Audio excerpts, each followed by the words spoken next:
Bab 1809. Eksperimen Ernest Suarez berhasil. Jumlah partikel energi super yang ditemukan oleh Ernest Suarez terbatas. Hanya 8.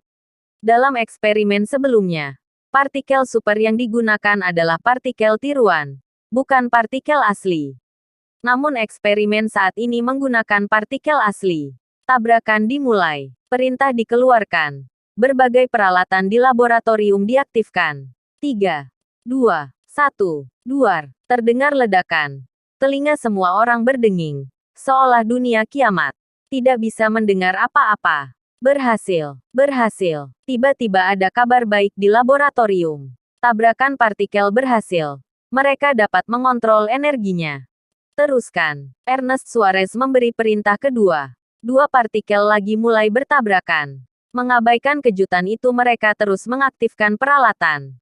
Tabrakan dimulai. 3. Saat hitungan mundur dimulai, Ernest Suarez melakukan sesuatu yang tidak diharapkan siapapun. Krak. Dia benar-benar membuka alat penubruk partikel. Konsekuensi membuka penubruk partikel sangat mematikan. Lingkungan penubruk partikel setelah menghasilkan energi harus tetap terisolasi dari dalam. Tapi sekarang ruangan telah dibuka. Energi yang dihasilkan akan menyebar keluar. Tidak berbeda dengan eksperimen gagal. Tidak. Terlihat wajah semua orang pucat. Bola mata semua orang hampir mencuat keluar. Tapi sudah terlambat untuk menghentikannya. Apa Ernest Suarez sudah tidak ingin hidup? Dia tepat berada di sebelah peralatan. Dengan energi yang dihasilkan setelah tubrukan, dia akan menjadi orang yang pertama terkoyak. Apa dia cari mati? Orang gila. Pada saat ini, Wenny dan yang lain hampir terkena serangan jantung. Tapi yang tidak mereka ketahui adalah bahwa Ernest Suarez sebenarnya telah menanamkan chip yang tak terhitung jumlahnya dalam tubuhnya. 2, 1. Partikel bertabrakan. Duar. Suara kali ini jauh lebih keras dari sebelumnya. Seolah-olah dua planet telah bertabrakan. VTTT. Wenny. Faudi Garner. Yang berada di luar laboratorium. Memuntahkan darah. Telinga dan hidung mereka mengeluarkan darah. Krak, krak, Kaca khusus di depan mereka dapat menahan bombardir berbagai senjata. Tetapi pada saat ini, semuanya meledak. Tidak dapat menahan energi yang dihasilkan oleh tabrakan semacam ini. VTTT. Para peneliti di laboratorium yang mengenakan pakaian pelindung tingkat tertinggi juga tercabik-cabik. Semua peneliti berlumuran darah. Korban berjatuhan. Tidak ada yang bisa menahannya. Kekuatan semacam ini tidak dapat dihadang sama sekali. Kekuatan tabrakan ini begitu besar hingga hampir menghancurkan semua peralatan di laboratorium No. 1. Beruntung. Laboratorium nomor 1 adalah yang terkuat. Masih dapat menahan kekuatan tabrakan ini dan tidak runtuh. Jika tidak, markas teknologi akan diratakan dengan tanah. Meskipun Wenny berdarah saat ini, matanya tertuju pada Ernest Suarez. Ernest Suarez berada di tengah tumbukan energi. Dia akan dibombardir dengan energi terkuat. Di mata Wenny, pada saat tabrakan, pakaian Ernest Suarez langsung menghilang. Seluruh tubuhnya menjadi cairan. Sangat transparan, bahkan pembuluh darah dan tulang dapat terlihat dengan jelas. Kemudian, daging dan darahnya menghilang seketika. Bahkan kerangkanya meledak berkeping-keping. Tapi sebelum dia bisa bereaksi, Ernest Suarez muncul kembali. Kemudian, seluruh tubuhnya berubah menjadi merah transparan. Dapat melihat ada aliran zat energi yang cepat mengalir di tubuhnya. Itu benar. Ernest Suarez menggunakan energi yang dihasilkan setelah tubrukan partikel untuk mengubah fisiknya. Tidak, tubuh fisik Ernest Suarez sebelumnya telah hilang. Saat ini tubuhnya digantikan materi energi yang menyatu. Hanya saja dia mempertahankan kesadaran. Ternyata eksperimen Ernest Suarez yang sebenarnya adalah mengubah tubuhnya. Hanya kesadaran yang dipertahankan. Fisik disusun ulang oleh energi. Tubuhnya yang baru murni terkandung energi. Dalam tubuhnya memiliki energi yang sangat menakutkan. Kepala iblis sungguhan telah lahir. Bab 1810. Ernest Suarez menjadi kekal. Meskipun Wenny sudah menduga gerakan besar dari Ernest Suarez, namun dia tidak pernah berpikir akan menjadi seperti ini. Ernest Suarez akan sangat gila sehingga dia akan menggunakan dirinya sendiri sebagai kelinci percobaan untuk eksperimen. Siapa yang berani, terutama adegan mendebarkan barusan, yang disaksikan oleh semua orang. Energi setelah tabrakan langsung menghancurkan tubuh Ernest Suarez, tidak menyisakan apapun.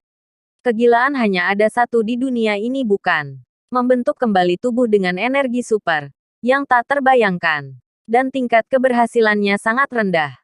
Jika gagal akan mati. Eksperimen gila ini sudah ada di benak Ernest Suarez sejak lama. Sebelumnya, dia menemukan senjata pembunuh dewa dan sejenisnya. Hal itu pun mengontrol banyak energi yang kuat.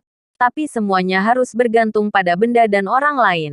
Dia tidak pernah membuat dirinya kuat. Tidak peduli seberapa kuat senjata dan kekuatannya. Dia tetaplah manusia biasa. Jadi dia ingin berubah. Dia ingin menggunakan dirinya sebagai produk eksperimen dan mengubah dirinya menjadi master. Dia telah memikirkan tentang modifikasi genetik atau modifikasi obat. Bahkan seperti Jefferson, mengubah dirinya menjadi manusia setengah robot. Tapi tidak ada yang memuaskan Ernest Suarez. Dia tidak hanya ingin menjadi master, dia ingin menjadi yang terkuat. Membuat eksperimen gila ini lahir di benaknya. Langkah 1. Partikel bertabrakan untuk menghasilkan energi. Langkah kedua, pertahankan kesadaran dirinya. Langkah 3, hancurkan tubuh. Langkah 4, membentuk kembali tubuh dengan energi.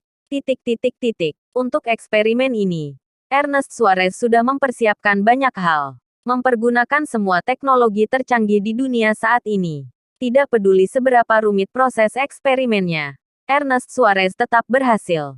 Sekarang dia sebenarnya bukan manusia, tapi tubuh dengan energi murni. Kecuali untuk mengendalikan kesadarannya sendiri. Semua bagian tubuhnya terdiri dari energi. Ini adalah hal yang menakutkan tentang teknologi. Teknologi paling mutakhir memang bisa mengubah segalanya. Ernest Suarez adalah sekelompok orang yang berdiri di atas. Tubuh Ernest Suarez saat ini terdiri dari energi murni. Seluruh tubuh dikelilingi oleh petir, membentuk aura yang menakutkan.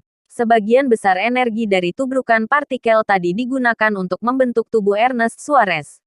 Bisa dibayangkan seberapa kuat energi Ernest Suarez saat ini. Aku berhasil. Ernest Suarez meraung dengan liar. Suara ini meledak dengan energi yang belum pernah terjadi sebelumnya. Krak, krak, Semua peralatan di laboratorium nomor 1. Bahkan yang kokoh dan tidak bisa dihancurkan. Semuanya hancur karena gelombang suara energi. Adapun para ilmuwan yang selamat, di bawah ledakan gelombang suara, mereka langsung meledak menjadi serpihan darah. Tak satu pun dari ratusan orang yang selamat. Semua menghilang di bawah tatapan semua orang.